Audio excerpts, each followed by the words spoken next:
Specialist at Option House Incorporated. It is the premier domestic violence agency in San Bernardino, California. He has held this position for 3 years. Previously, he was a member of the board of directors at Option House from 2000 to 2010. A native of East Brunswick, New Jersey, William has been a resident in Southern California for 40 years. He is a graduate of Lincoln University, Pennsylvania, the very first institution of higher learning for African Americans in the United States. He earned his undergraduate degree in political science at Lincoln University and later continued into graduate studies in public administration at California State University, San Bernardino. William has been a resident of Riverside County since 1989. Prior to working at Option House, his social service career included substance abuse treatment, foster family agencies, and family resource centers. With his extensive social service background, serving on a board of directors, being a strong supporter of women's issues, a domestic violence advocate in the San Bernardino County Family Court, and a genuine concern for humanity, William has taken on this challenge to better our society in this manner. William Long has been married 37 years to his wife, Janet. A longtime jazz enthusiast, he regularly blends his soothing sounds of the saxophone with his presentations to domestic violence clients. This is an approach in which he deems music therapy. So join me in welcoming William Long. Thank you very much.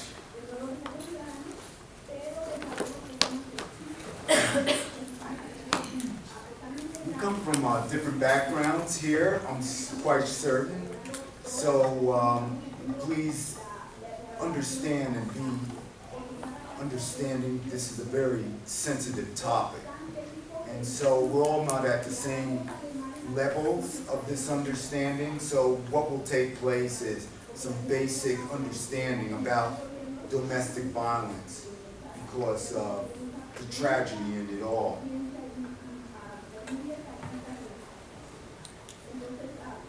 Domestic violence affects so many of us, not just women, it affects men as well.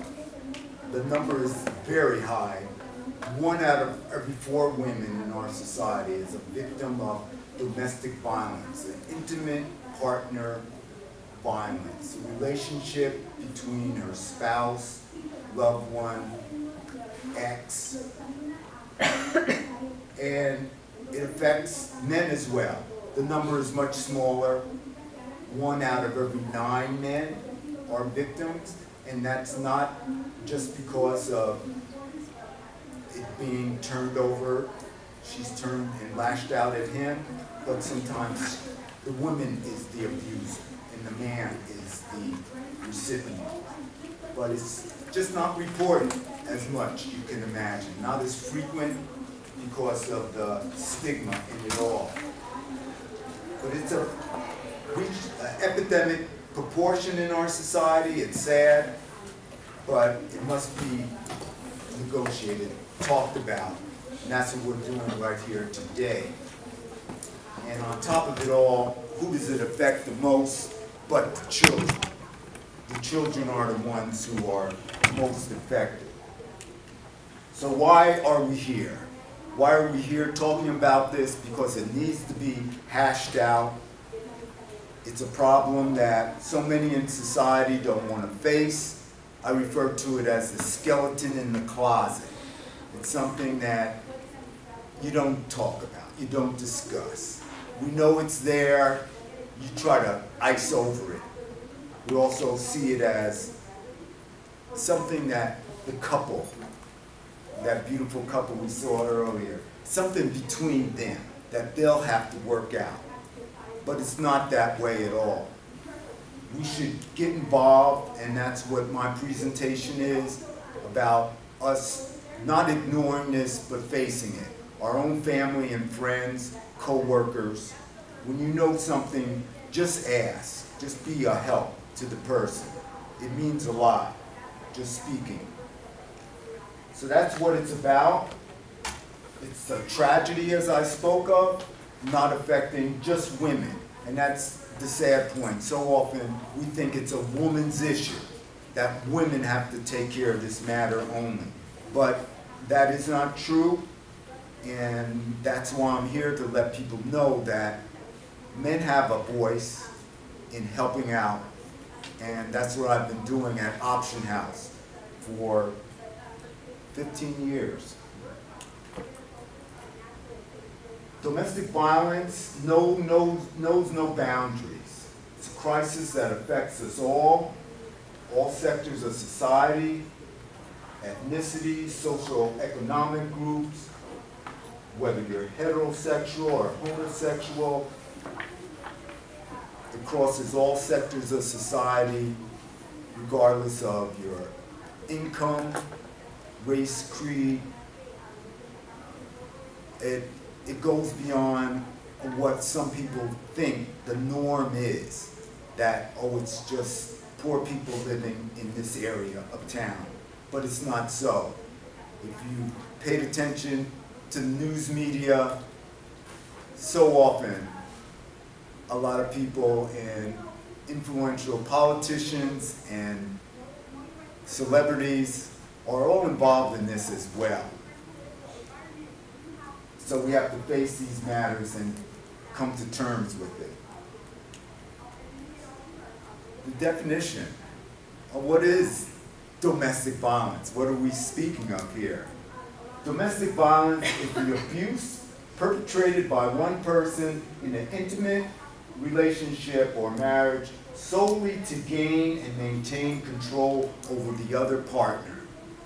It's all about a matter of power and control. That's it in a nutshell. So I'm hashing out these basics.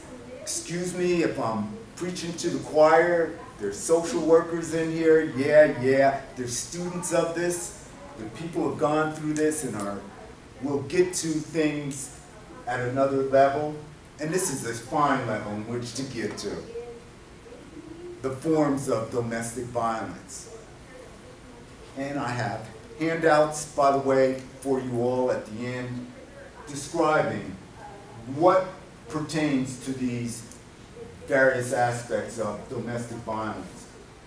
We so often think of the physical, the beatings, pushing, shoving, punching, slapping, black eyes, bruises, but it's more than just the physical. It's the sexual as well.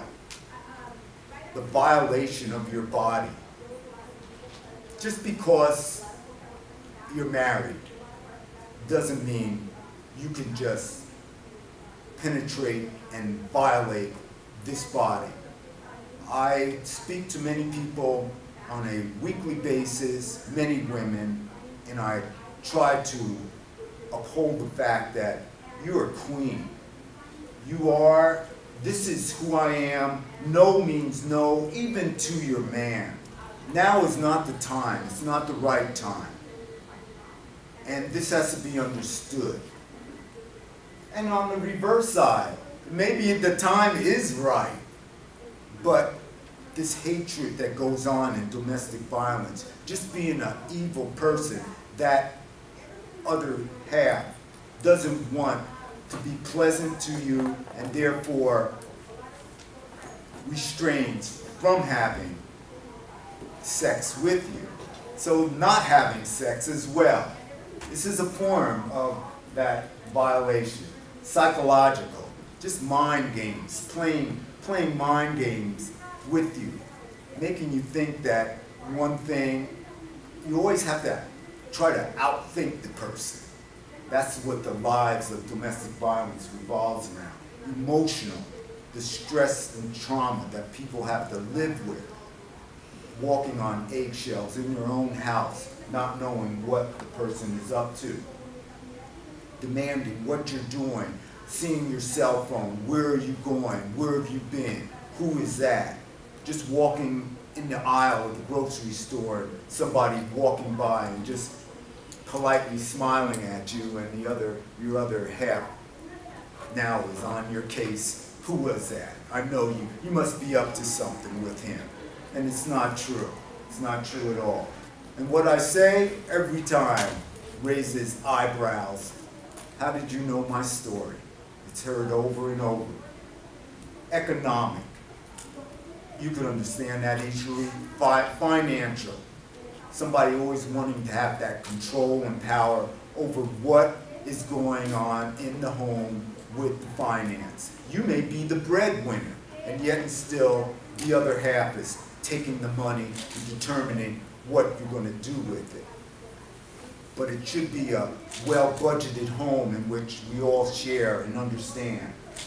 So financial, economic burdens are taken away from you.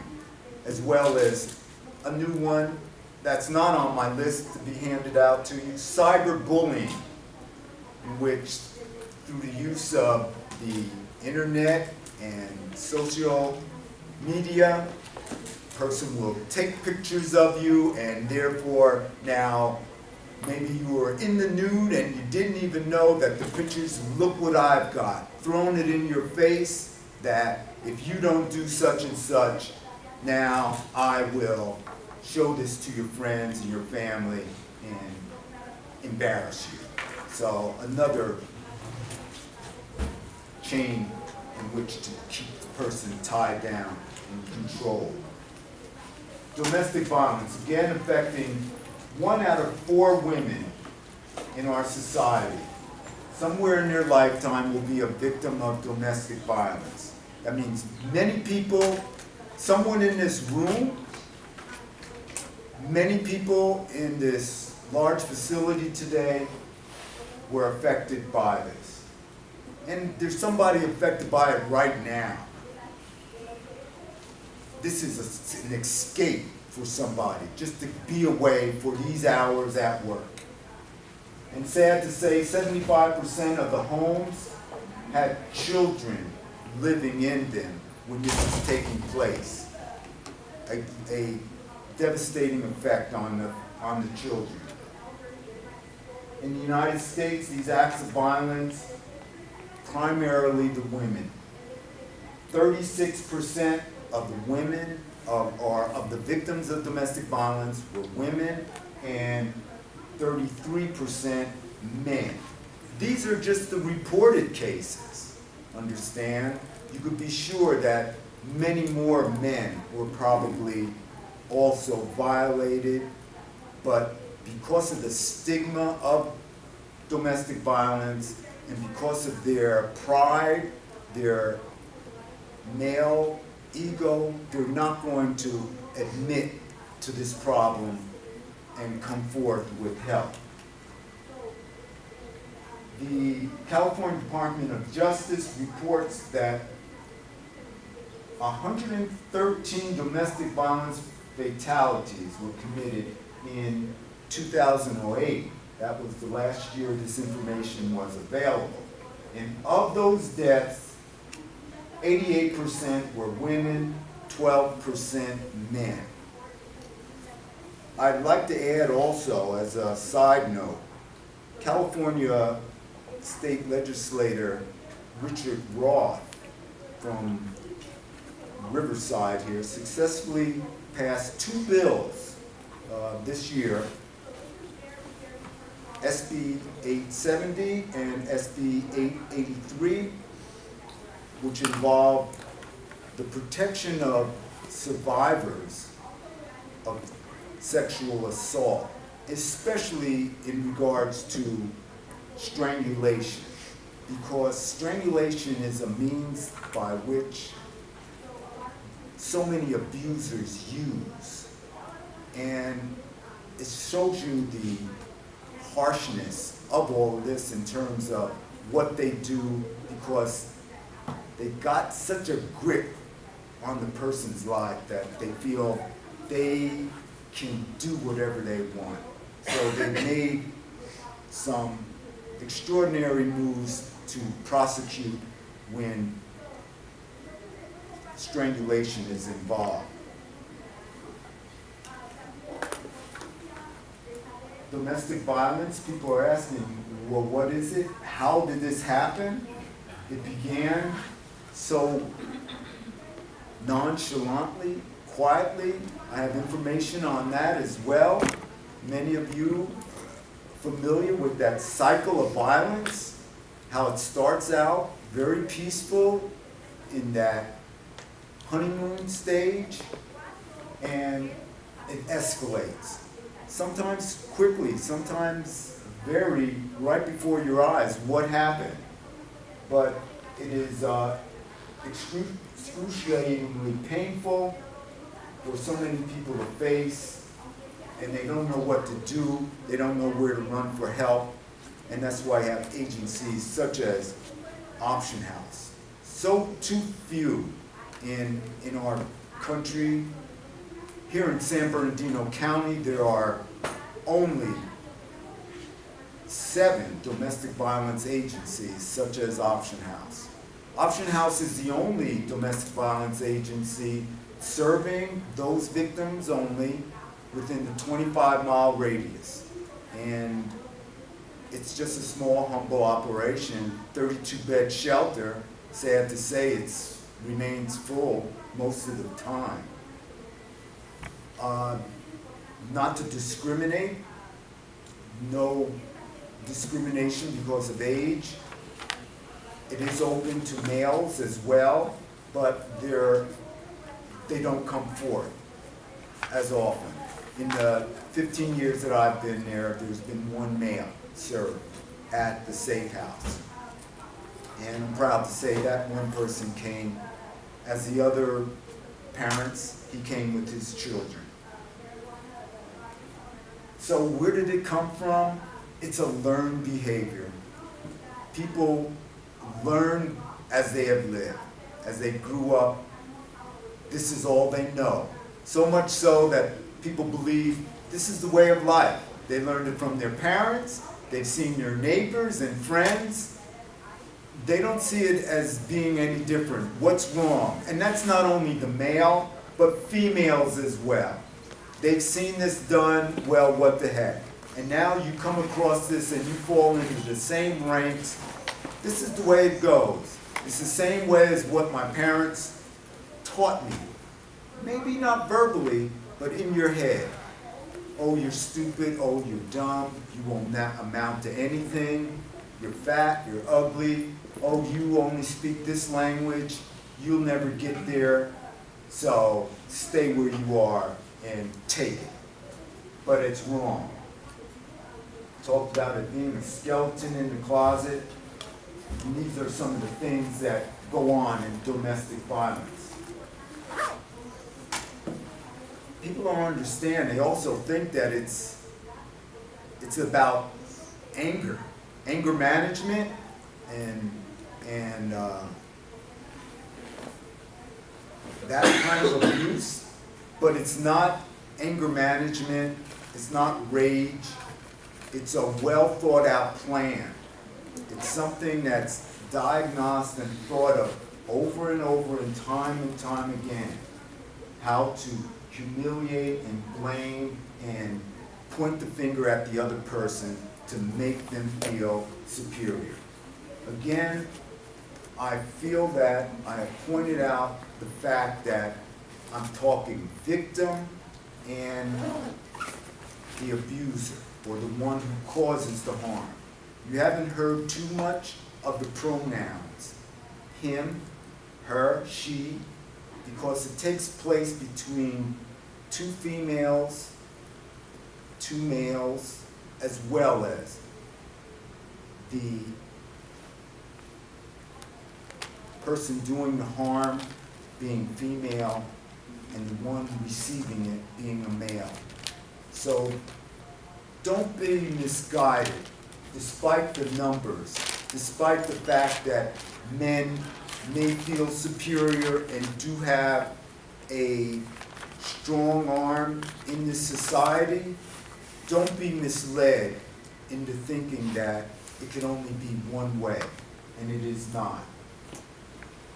There's other forms of abuse in our world: child abuse, elder abuse, animal abuse. They're all closely related. How can you treat a living soul as such? So something is wrong here. But when it comes to alcoholism, substance abuse, these problems are actually in another category. They could be closely related, but the domestic violence abuse isn't solely because of alcoholism. They could be drunk when carrying on this way, but that's not the cause of it. This is a part of it, so don't be misled. Understand that the person knows oftentimes something is wrong here, but I don't know where to turn. And that's why we're here today. And I'll save time for your questions afterwards. But we're very busy at Option House. The phone rings. So often our beds are full, but they will refer the client, potential client, to one of the other sister shelters in the region to find out. We always have a 24-hour understanding on their bed availability, so it works out. But it's not easy. Again, our shelter is located in San Bernardino. It's not easy to come upon, meaning it takes a screen telephone call by the victim and then announcing what the situation is. They shouldn't live within 5-mile radius of our shelter because of the proximity and the confidentiality. I'm not going to disclose because of it, but you can be sure plenty of people know where Option House is because we serve so many. The red flags. Understanding what something's wrong in this right away. You should pick up signs. You just met the person, and now already, give me your cell phone, give me your number. I don't want you to talk to your parents anymore. It's just me, and forget about everyone else. Oh, this is wonderful. Isn't this wonderful? I've got somebody who only wants me and doesn't want anyone else in his life or mine. Well, that's how it begins. Those are the red flags. You know, I often speak and often don't go through all this. I'm so happy to have reached this point in time so quickly because I get sidetracked so often. But this is a biggie for me. I'm so glad that you all have come out. I want to especially give a special thanks to co-worker Angie, my wife, Dr. Janet Long, and the 6 gentlemen that are in the room. I was so happy to see you because that's where my actions are really being pinpointed. To let men know you don't have to be this way, and I've learned it, and others are teaching it. It's being promoted, and I know that we're not alone in this. So I have to come out and let everybody know that we shouldn't feel harmed, afraid. Why is it this way? Well, it's because it's, again, so learned and thought that this is what it means to be a man. There's a gentleman named Tony Porter, a national public spokesman, who has a whole theme, a program, a call to men. And he has this theory on the collective socialization of man. It's what so often is drummed into our heads in believing to think this is what it means to be a man. And so many of the endeavors of domestic violence fall within this category and fall short and cause the problems. Men, we're not supposed to show emotion, especially crying, except for laughter. Oh, that was funny, that was good. Or anger, that rage, road rage on the streets. That's okay. But to show fear and weakness, oh no. And it's taught. The children are hardly speaking yet, and you're already guiding them. This is what it means to be a man. But it's not true. It's not true. to demonstrate power and control, especially over women. This is that thought of mine that you don't even have a handle on your own life, but yet and still you got to dominate hers. Something's wrong in this picture. You learn something. You go back to school. You help out in the family. You tell her to take a rest. Let me see the child. I'll do this for a while. It's a shared. Anybody married in here understands truly what I mean. You can't do it alone. It means to be a man to show aggression and dominance.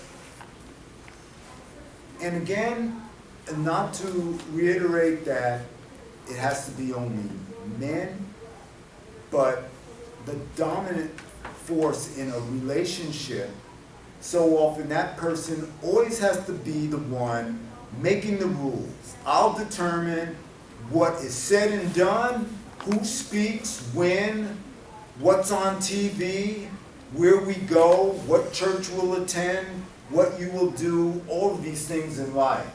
And it's sad. It shouldn't be this way. Be a protector.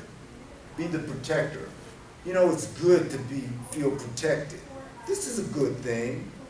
But to be so dominant as to believe that because I'm a man, I have the right to tell you, pick that up, do this, do that.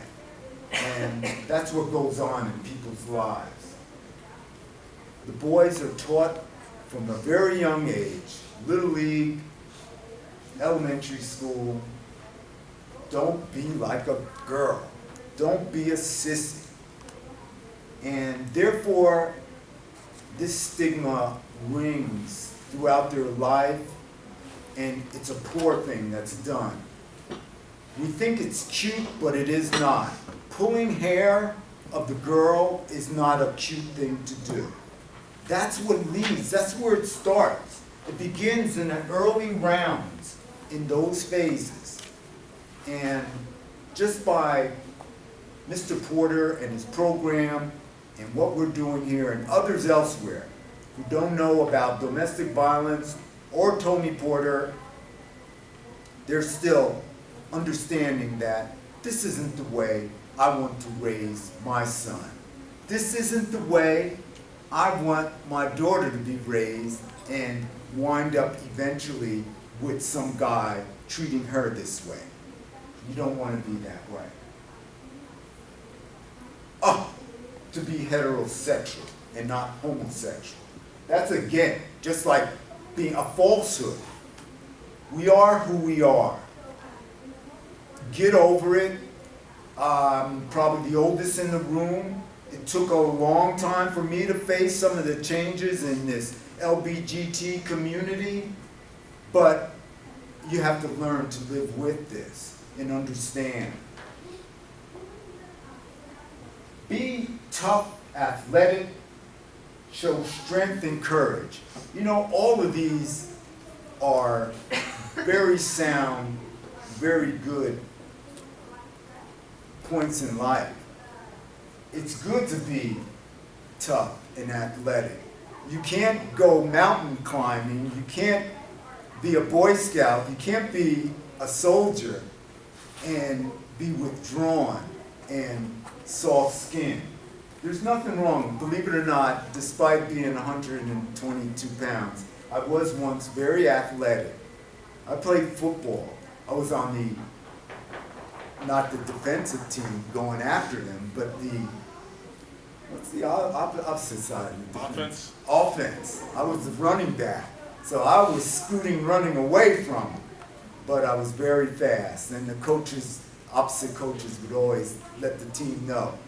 Because of my speed, don't let him get around that corner. He's gone. I'm a gone. So it's continued to be that way in my life. I got to move, got to be on the go. There's nothing wrong with being an athlete. I love sports. My wife and I, we love sports. We'll be watching that game tonight. There's nothing wrong with being that. But when you think, that's why Title IX exists now. When you think that you're the only one, man, who can do this, you're wrong. If you see that WNBA today and all the other sports that women participate in, it's outstanding. If there's anybody in here, softball player, I couldn't hit the ball coming from those pictures. So just to be, you cannot label because of the sex that way. So it's just fine to be tough, athletic, to show strength and courage. But in our society today, it's reached an epidemic proportion and it's gone so far out of hand. That's where the problem lies. That's why it's all in Mr. Porter's box. Only men can make the decisions. We only make the decisions. I'm the boss. I'm the head of the house. Those are the terms that I grew up hearing. Who's the man of the house? Who's the breadwinner? You know, I make the decisions here. And it's sad because it's drawn the family apart. This isn't what we need. Another attribute of so many men, they fail to ask for help. They fail to ask for help. And who needs the help the most but so many men? They don't even want to go to the doctor. Sick as can be. They're nearly on their deathbed. And the doctor is going to tell them, if you only came sooner, I'd have done much better with you. But they just refuse because of that pride, that ego. This is what it means to be a man. Not only ask for help, but give help too. We don't have too many people like that in this environment here at the Ontario Convention Center and professional people as such. But when you go out in the real world, people are afraid. You ask for help and like, forget it, I'm not going to tell you a thing. And I've experienced it so much.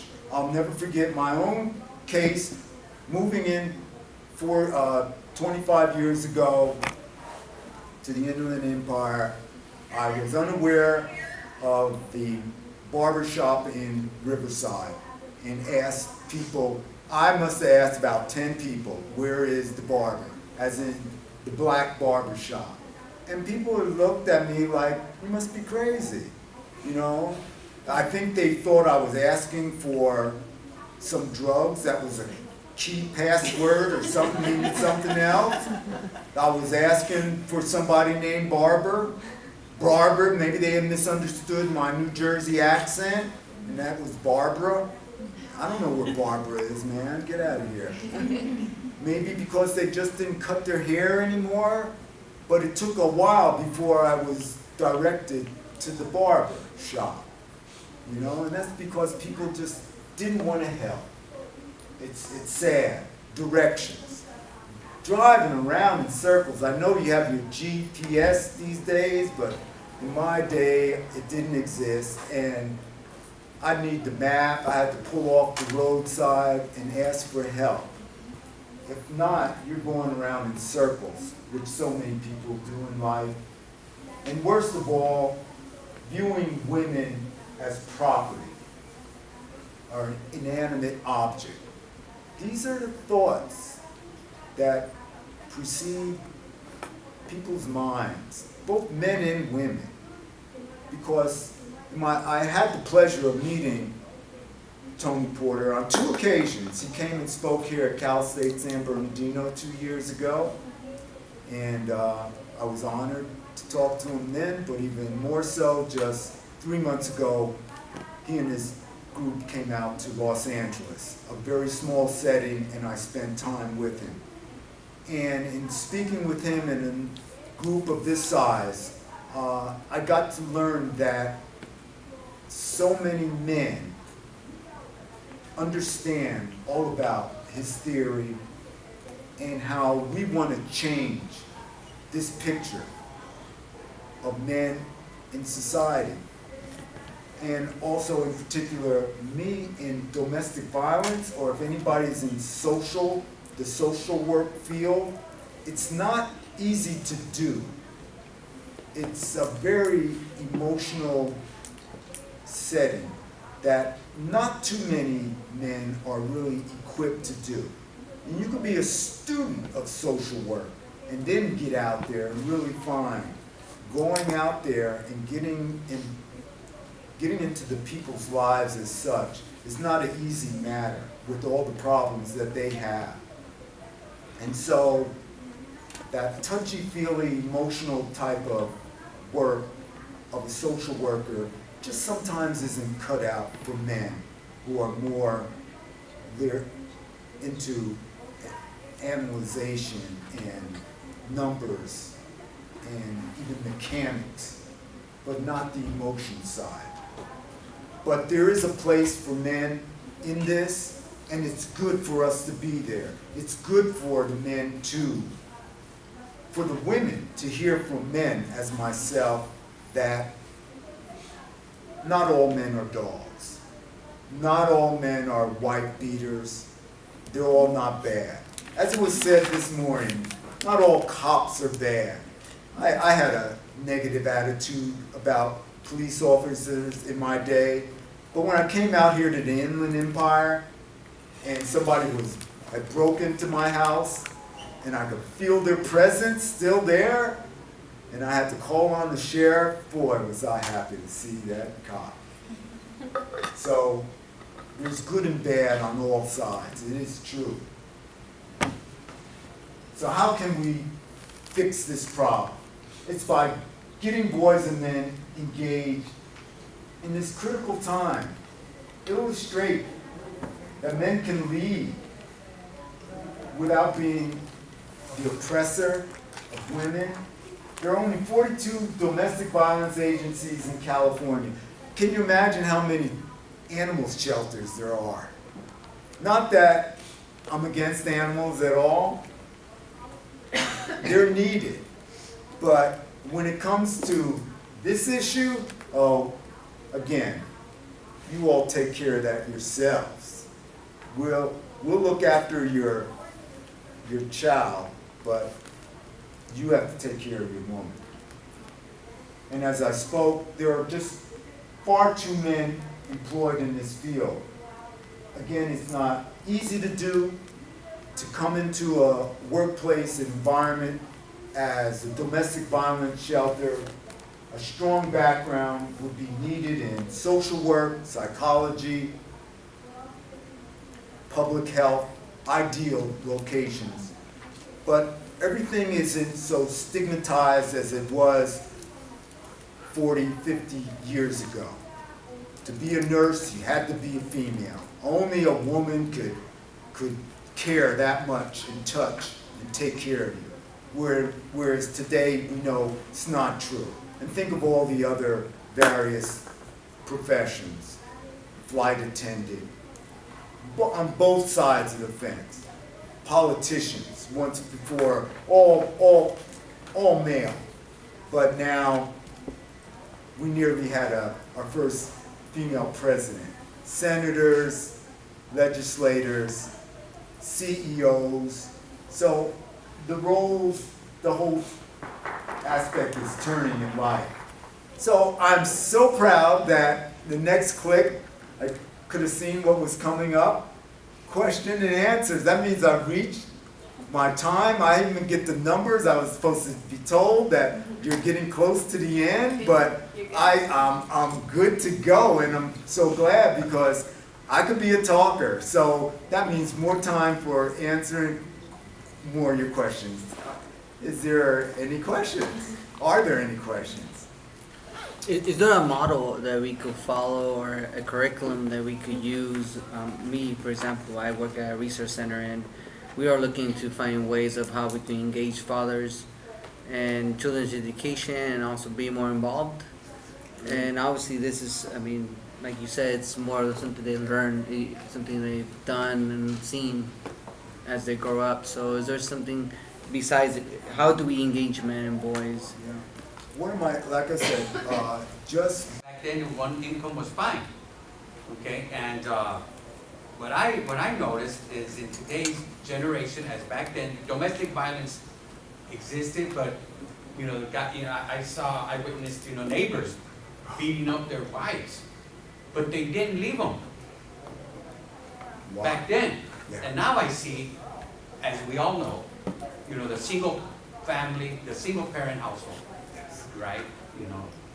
And so these kids grow up, the young mom may have to work, or they're being watched by a grandma or a daycare or a babysitter, and so these young children grow up, thinking this is the way it is, as you pointed out. But in my family, I have seen nieces that no matter what happens, they're with this guy. He may push them and hit them, and they still go back to him. And when we see that with marriages as well, where, I guess it's hard to leave each other, and so there's something else going on as well.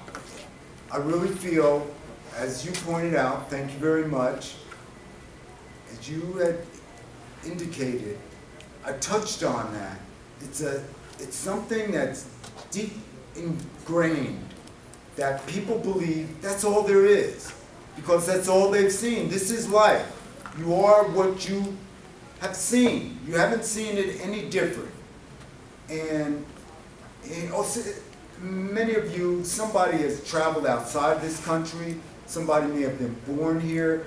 When you see another segment of the world and see how other people live their lives, you get the chance to see that, gosh, they speak more than one language, they eat different foods, there's so much else, but we live in a very closed, tight-knit society here, and we're missing a lot.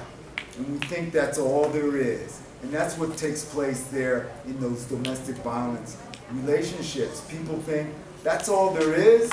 And then when you got somebody who is so cruel and vicious as to say, you'll never amount to anything, you're dumb, you're stupid, you're fat, you're ugly, you'll never get another man, nobody wants that, you start to believe you'll fall for it, and that's what happens, and oh, what the heck, I might as well, I got what I deserve. And so that's the answer to how I feel, what goes on. I'm already in it, there's nothing more I could do. These are my babies, I'm just going to take care of these babies, I'll do what he says, and I'll just get along. And then for those nieces and nephews, only one in the home, that's it. This is the way so many are living today, the single parent family. And so now's my opportunity to share a little bit more on why it's turned out this way. Because you hit it on the single parent family, in which I was raised as well. And this time, because of incarceration and all sorts of lifestyles, I understand that it could be this way today. But in 1959, there weren't too many single parent fathers. And that's who I was raised by. I lost my mother through natural causes at the age of 7, and my father determined that his 3 children will get a college education, refused to have any woman come into the house and change his scene. And he's a very spendthrift, very cautious protector, and so because of that, no money was going anywhere except for he had accounts, he had stock, he owned property, he was a hard-working man, a laborer, and because of that, all the money went into savings for his children's college education. So therefore, no woman's coming into his house dictating how things will be run, and that we need a new car, we need nice furniture. We went without those things. And because of that, with no mother in the home, I was looking over my little sister.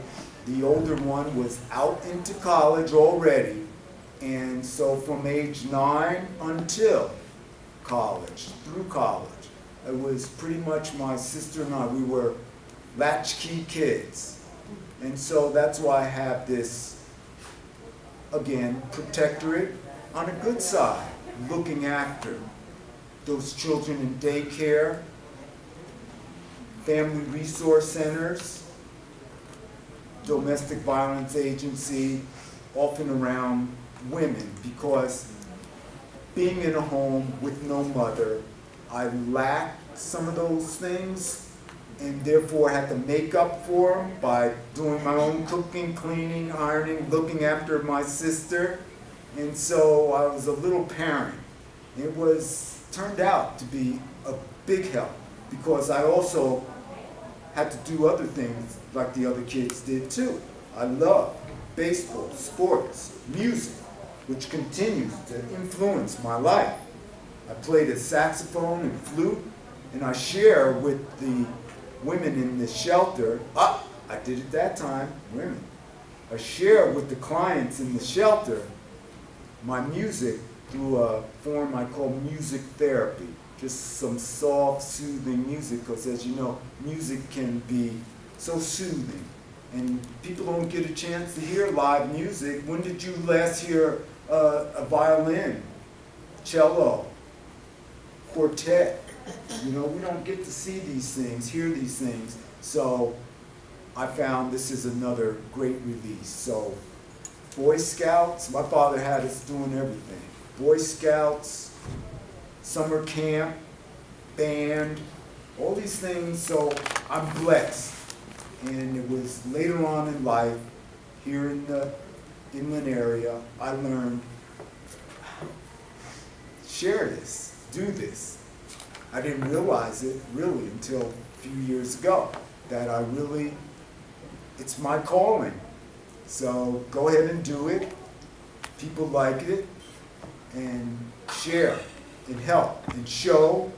So it all began sitting on the board of directors at Auction House, and then later the executive director liking my appeal and my attitude in life that, you know, could you do outreach? And I'm doing just what I'm doing now.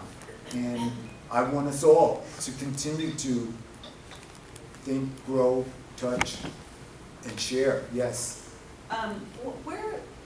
What I see in the Inland Empire is a lack of men like you. So I'm very fortunate. It took me 40 years to find my husband. How would you, if I were a single parent, I'm not, I co-parent with 2 other people.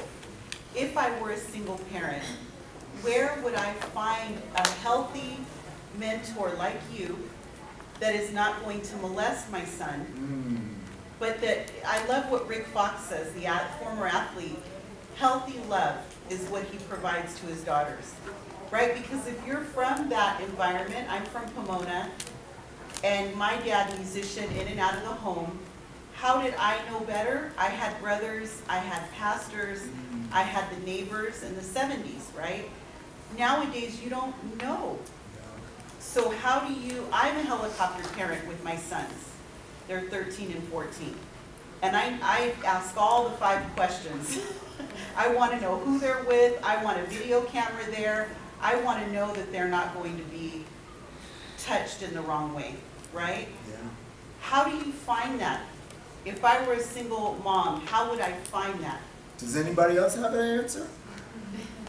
I'm not the greatest authority on that. There's so many things, avenues in which to go. There's mentoring programs. I would seek through the county. I've seen mentoring programs. I would see people as such that already have it structured and formed, because to find somebody with just a little program, you may not have that feel for it yet, but the more the merrier, so that you can feel the trust there. You're going to have to get a good feel by checking them out yourself first, and of course, churches, wherever you might feel. I think sometimes like Big Brothers Big Sisters, There you go. I reached out to them and they do like a background check. They have all this way of checking on the mentorees or mentors, but then they're lacking mentors themselves. Yes. So now we need people like us to step up to the plate and be like, you know what, I could mentor somebody. You know, and that's what we really need is for people to step up and be like, you know what, I could be a mentor. Yes, yes. I feel I have done so, and I just feel that maybe I have don't want to overstep. You know, I feel like I don't want to burn out. I've done this quite a bit, and I enjoy it. It's time for some young men to let me show them the way to do it. So I want to thank you all so very much. I'm glad of the turnout. I went to a group sessions, and I've seen 4 people there, but the room was full. Thank you so very much. All right, thank you guys for attending. I also have a survey for you if you're interested. If you fill out this survey that we have, it's an alcohol and other drugs community survey. You don't have to.